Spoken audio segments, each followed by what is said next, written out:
Olá, gurizada! Tudo bom com vocês? Eu espero que sim.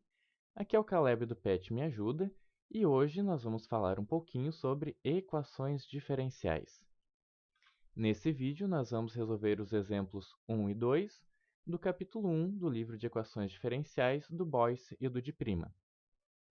O objetivo desse vídeo é explorar como campos de direção podem nos ajudar a entender o comportamento de funções. Tá bem? Então, o primeiro exemplo diz: suponha que um objeto está caindo na atmosfera, perto do nível do mar, e formule uma equação diferencial que descreva o seu movimento. Este será o resultado da equação que nós vamos desenvolver. E o segundo exemplo diz: investigue o comportamento das soluções da equação 5, esta aqui, sem resolver a equação diferencial. E esse estudo será feito por campos de direção. Bom, primeiro ponto, para a gente entender o que a gente vai fazer. O que é um campo de direção? Um campo de direção é um gráfico, por exemplo, aqui entre a minha variável dependente, que eu vou chamar de y, e a minha variável independente, que eu vou chamar de x, no qual eu tenho em vários pontos a inclinação da reta tangente às soluções dessa equação. Então, supondo que para diferentes valores das minhas variáveis, eu vou ter diferentes inclinações, aqui, por exemplo, e ao obter este campo, eu consigo entender o funcionamento da minha função sem resolver a equação diferencial. Agora eu vou apagar aqui. E nós poderemos começar a resolver o problema. Bom, a primeira etapa, a primeira coisa que nós temos que fazer é descrever o problema físico. Então, eu quero modelar o comportamento de um objeto caindo ao nível do mar, ou próximo ao nível do mar. Como é que eu posso fazer isso? Posso fazer isso de duas maneiras. Eu posso tentar obter um modelo matemático para a posição desse objeto em função do tempo, ou para a velocidade desse objeto em função do tempo. Ou eu obtendo qualquer um dos dois, eu posso obter o outro, ou integrando, no caso de eu obter a velocidade e quiser a posição, eu posso integrar, ou obtendo a posição, eu posso derivar para obter a velocidade. Para este exemplo, eu quero estudar como a velocidade desse objeto vai se comportar em função do tempo de queda dele, tá? Então, eu vou ter o v, que é a minha variável dependente, perdão, e ela vai ser dada em metros por segundo. Eu estou colocando unidades arbitrárias, mas estou optando pelo Sistema Internacional de Unidades, por uma questão de simplificação. E a minha variável independente vai ser o t, ou o tempo de queda, dado em segundos, certo? A equação que descreve sistemas físicos em equilíbrio ou não, e ela descreve isso a partir da força resultante naquele sistema, é a segunda lei de Newton, que vai me dizer que a força resultante sobre o sistema é igual à massa vezes a aceleração, certo? Como eu tenho interesse em escrever a velocidade em função do tempo, eu vou transformar essa aceleração aqui em uma derivada. Na verdade, ela é a derivada. Ela é a variação da velocidade com relação ao tempo, ou seja, ela é a taxa da velocidade. Então, eu escrevo a segunda lei de Newton da seguinte forma: a força resultante sobre o sistema é igual à massa vezes dv dt. Certo? Isso aqui não é um menos, é um vezes, tá? Ok. Para poder aplicar a segunda lei de Newton, eu tenho que fazer o diagrama de forças no meu sistema. Então, eu imagino um objeto de massa m aqui, caindo ao nível do mar. Eu vou ter duas forças atuando sobre esse objeto. Primeira, a força peso, que é a massa do objeto vezes a aceleração da gravidade. E segundo, eu vou ter a força de atrito do ar. A força de atrito do ar é meio complicada de se modelar.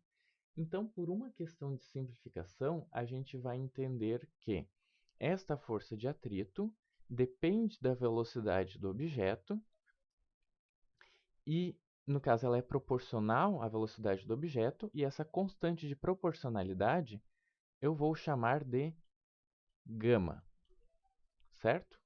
Então, gama vezes a velocidade do objeto. Este gama é o coeficiente de resistência, tá?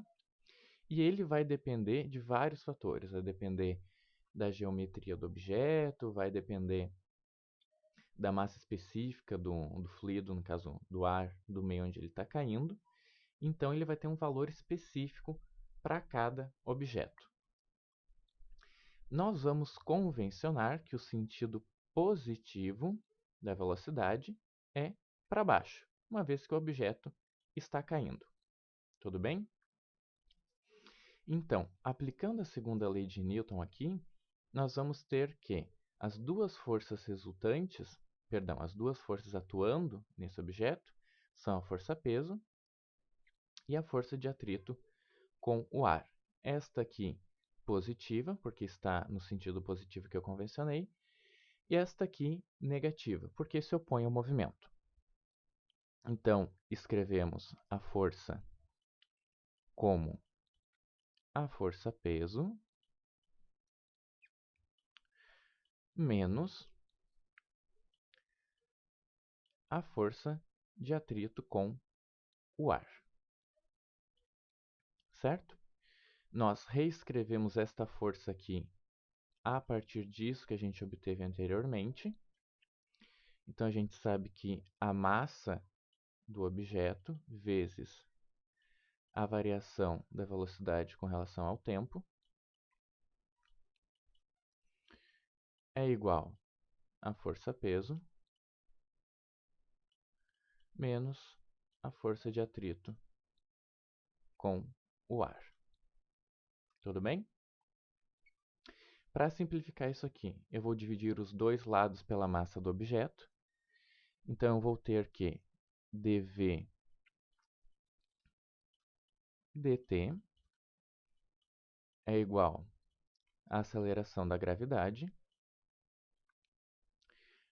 menos o coeficiente de atrito ou de resistência com o ar vezes v dividido pela massa do objeto. Tá? Vamos pensar um pouquinho nas unidades disso aqui. Esse coeficiente vai ter unidades de quilograma vezes segundo. Tá? Isso aqui é muito útil. Sempre que vocês ficarem com dúvida de alguma coisa, façam análise dimensional. Tá? Como que eu sei que ele vai ter essa unidade aqui? Porque quando multiplicado pela velocidade do objeto, que vai ser dada em metros por segundo, isso aqui tem que resultar em newtons, porque eu estou falando de uma força. E newtons, nós sabemos que é exatamente quilograma vezes massa dividido por segundo ao quadrado. Tudo bem? Para continuar resolvendo o problema, eu vou ter que atribuir alguns valores, vai ajudar a simplificar aqui, que vão nos ajudar a desenvolver, então, um modelo matemático para esse caso específico. Os valores que eu vou supor.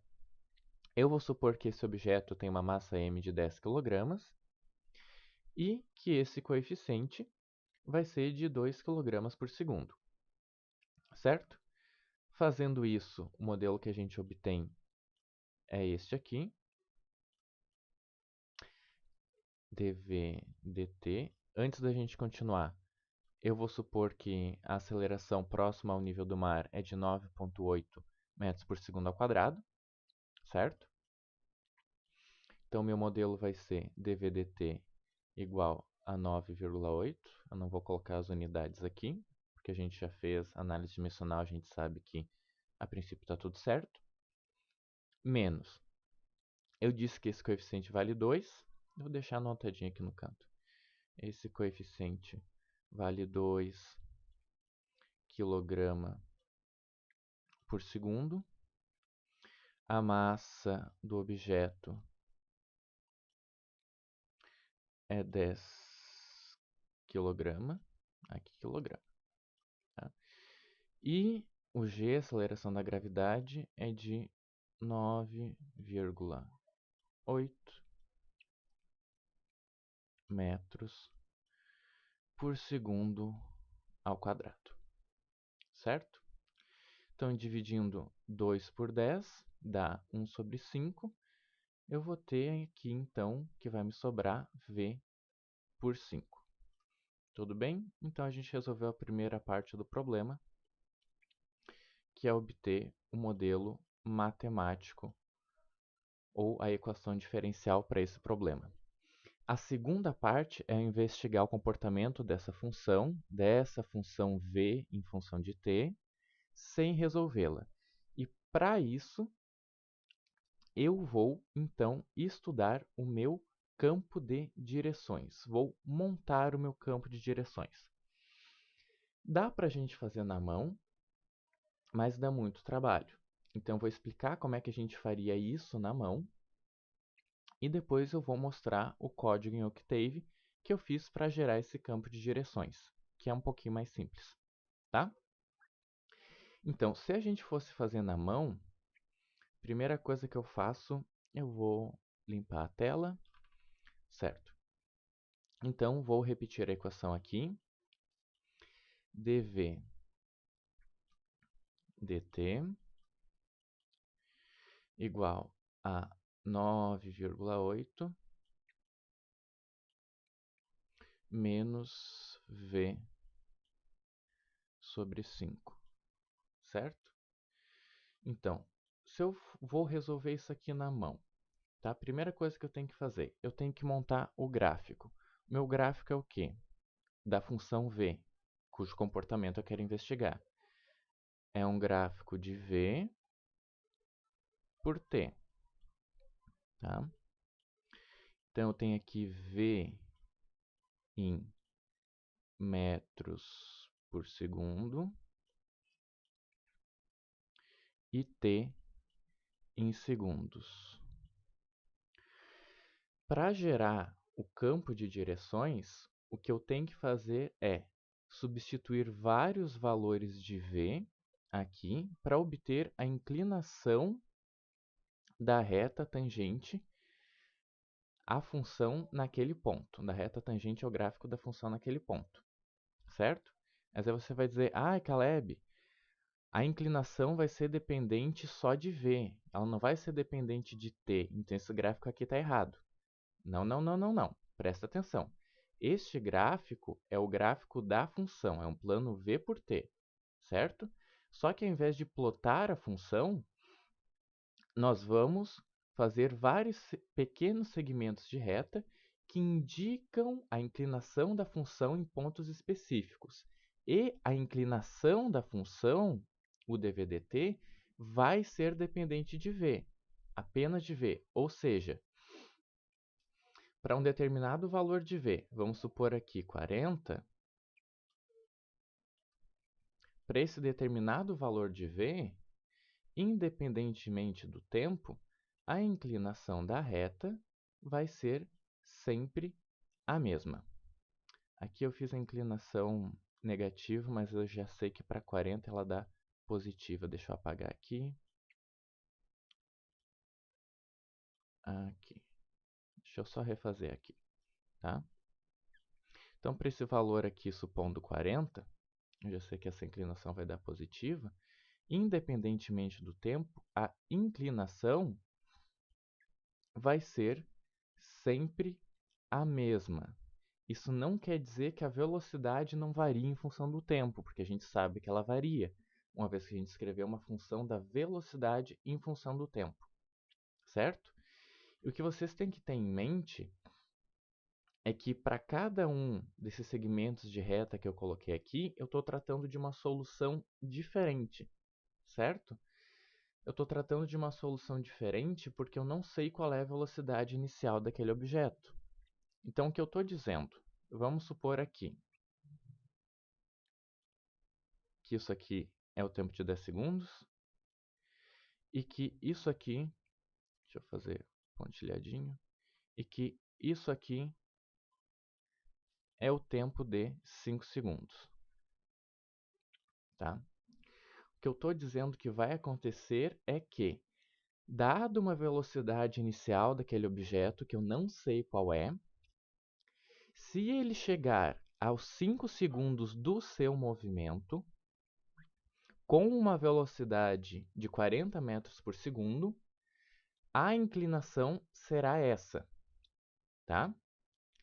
Do mesmo jeito, dado uma outra velocidade inicial, que eu não sei qual é, se depois de 10 segundos de movimento ele atingir uma velocidade de 40 metros por segundo, a inclinação será essa. São essas informações que o campo de direção nos dá, certo? Então, completando o nosso exemplo, substituindo um V igual a 40 aqui, vamos supor um dv dt para V igual a 40, nós vamos ter aqui 9,8 menos 40 dividido por 5, então a gente tem 9,8 menos 8, isso aqui é 1,8, tá? Inclinação positiva. Eu vou colocar alguns outros valores aqui apenas para exemplificar, tá? Então, supondo que eu resolvi essa equação para vários valores de V, eu fiz isso manualmente, e eu encontrei aqui que para 60, a inclinação dele vai ser negativa, tá? Isso aqui vai me dando algumas informações importantes, certo? Bom, o que isso aqui significa? Significa a mesma coisa, as mesmas informações que eu podia tirar aqui de quando fixei a velocidade em 40. Ou seja, este objeto iniciou seu movimento com uma velocidade que eu desconheço, mas depois de 5 segundos atingiu a velocidade de 60 metros por segundo e a inclinação é essa aqui, tá? Que é o valor de dv/dt. Ou então ele começou com uma velocidade que eu desconheço e após 10 segundos ele atingiu essa inclinação, certo?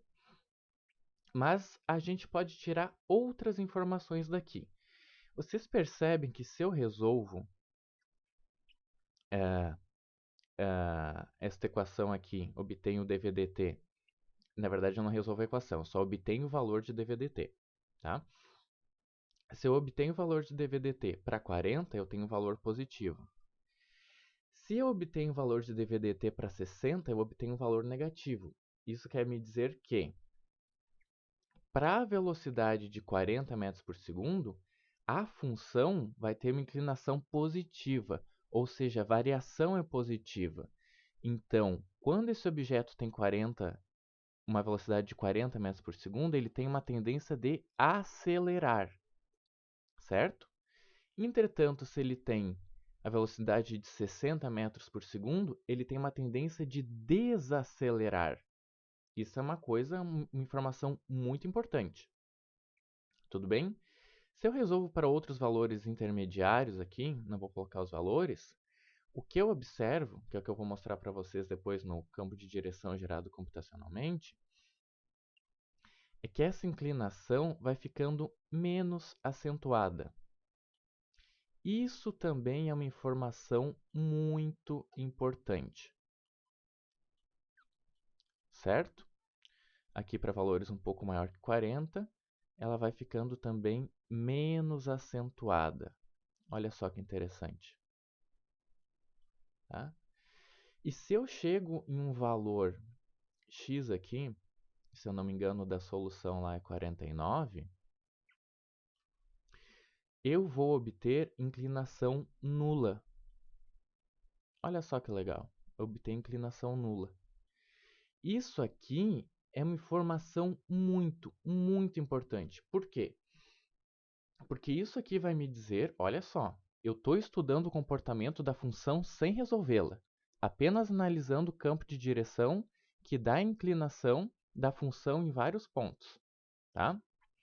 Isso aqui vai me dizer que, se esse objeto inicialmente tem uma velocidade menor do que 49 metros por segundo, ele vai aumentar essa velocidade dele a uma taxa cada vez menor, porque a inclinação da reta é menor conforme ele se aproxima desses 49, até chegar nos 49. Ao passo que, se ele começa com uma velocidade maior que 49, ele vai desacelerando a uma taxa cada vez menor até chegar aos 49. Aí vocês vão dizer, bah, isso aqui está errado. Pois se eu tenho um objeto em queda livre, ele só vai acelerar cada vez mais. Não, não, não, não, não. Pense na modelagem que a gente fez. A gente não fez essa modelagem aqui que levava em consideração a força de atrito com o ar? Exatamente.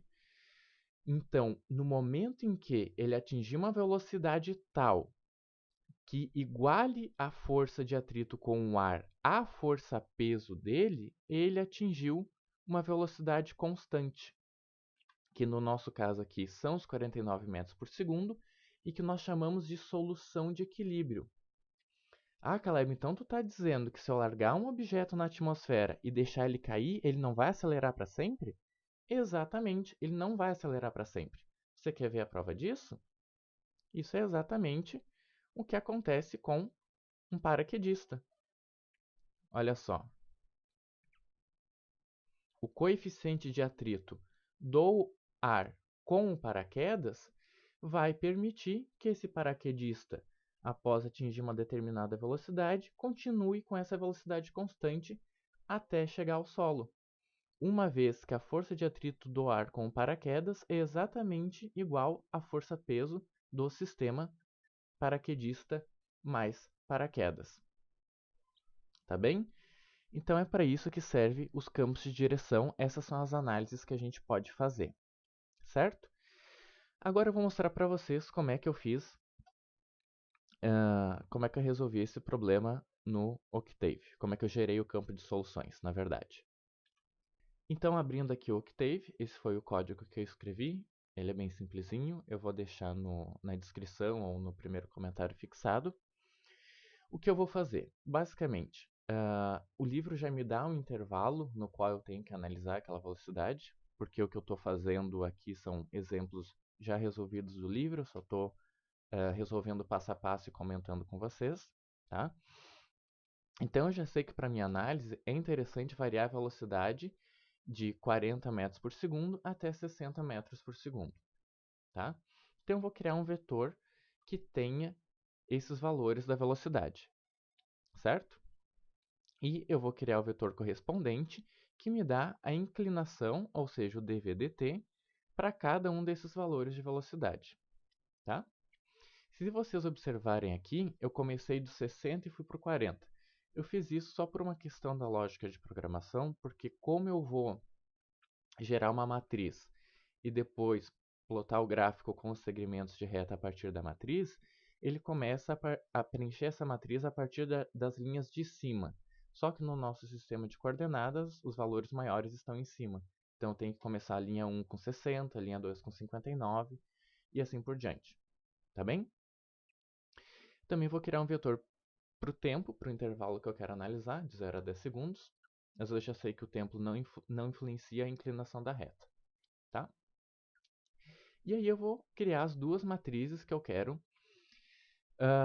usar para plotar esse gráfico. A primeira matriz eu chamei de y, que vai ter os valores correspondentes aos pontos que eu preciso para fazer o segmento de reta em relação à velocidade. Então, eu tenho os valores da velocidade para colocar ali naquele segmento de reta. Vai ficar um pouco mais claro mais para frente. E eu tenho x, que são os valores correspondentes do tempo que eu vou utilizar. Tá? Como eu não tenho a capacidade de plotar um gráfico utilizando somente o valor da inclinação da reta, eu tenho que supor valores, tá? Eu tenho que supor valores de pontos, então gerar pequenos vetores e plotar esses pequenos vetores um em função do outro, tá? Então, para cada ponto onde eu tenho segmento de reta, eu vou precisar de 2 pontos aqui no Octave. Deixa eu mostrar para vocês que eu acho que fica mais fácil. Voltando aqui, o que eu quero dizer é o seguinte. Vamos supor um tempo t 2 segundos aqui. Ele representa apenas um ponto aqui, nesse campo de direções. Mas para poder plotar isso no Octave, eu preciso de 2 pontos. Eu preciso de um ponto um pouco anterior ao t 2 segundos, para o qual eu vou ter um valor de v correspondente e um valor do tempo correspondente. E eu preciso de um ponto um pouco depois dos 2 segundos, para o qual eu vou ter um valor de t correspondente e um valor de v correspondente, certo? E daí, a partir desses 2 pontos, eu posso plotar um segmento de reta que vai me dar a inclinação da reta tangente à curva do gráfico da solução naquele ponto, tá bem?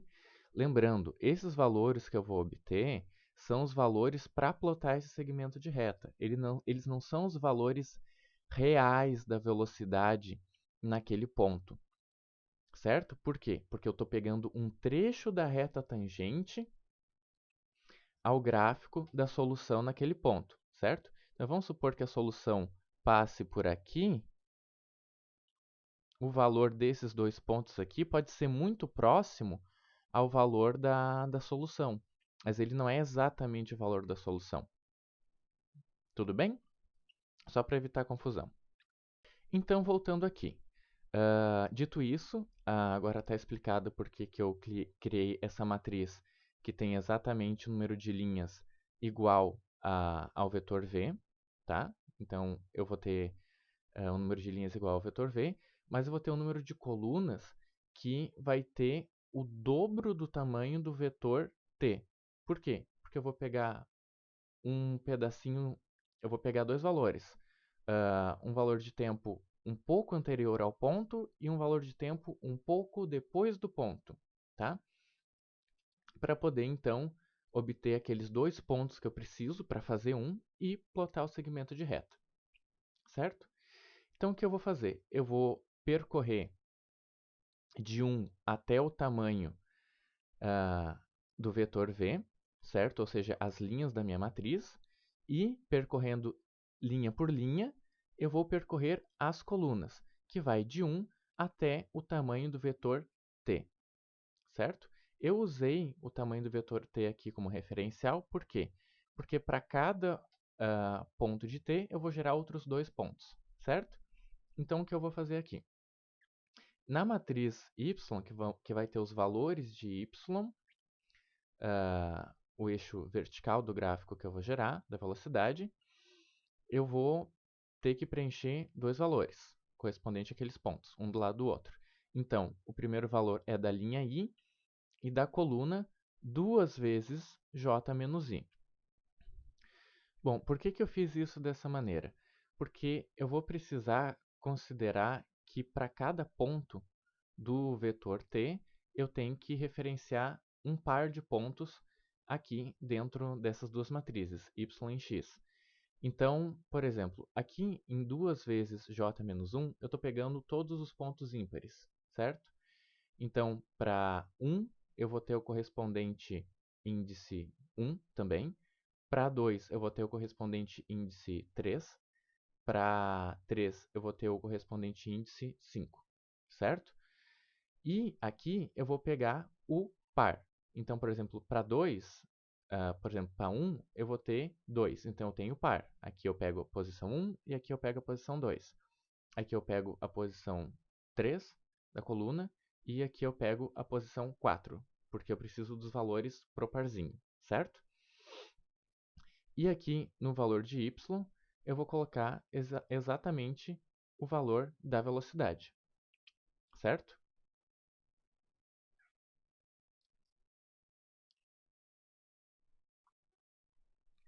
Então, pessoal, voltando aqui, eu percebi que eu tinha cometido um pequeno erro, porque eu estava botando exatamente o valor da velocidade no ponto que eu tinha escolhido, só que eu não posso fazer isso porque eu não vou pegar o ponto do tempo exatamente igual. Eu vou pegar um pequeno intervalo antes, vou pegar meio segundo antes. Então, na verdade, eu tenho que pegar esse valor da velocidade um pouco antes, porque é o valor da velocidade no ponto que eu vou plotar e não no ponto central ali do segmento de reta, tangente à solução no campo de direções. Então, como eu estou pegando meio segundo antes, eu estou pegando a variação da velocidade correspondente, o dvdt, dividindo por 2 e subtraindo do valor da velocidade que seria no ponto, por exemplo, de 60 segundos. Tá? E aí eu faço a mesma coisa com o tempo, pego um intervalinho um pouco antes, meio segundo, e para plotar o ponto 2, o segundo ponto, eu sigo a mesma lógica, só que eu somo metade da variação da velocidade, porque eu estou exatamente avançando a partir do meio, certo? Então, eu preencho a minha matriz dessa maneira, e para plotar, eu vou exatamente pegar esses índices que eu referenciei, certo? Então, cada plotagem, eu vou pegar o valor de x daquela linha correspondente, e que vai da coluna ímpar até a coluna par do lado. E o valor em y é o valor daquela linha e que vai da coluna ímpar até a coluna par do lado. Tá bem? E aqui eu só setei em azul porque ele estava plotando esse gráfico todo colorido, estava ruim de ver. Certo? Fazendo isso, eu posso gerar o meu campo de direções.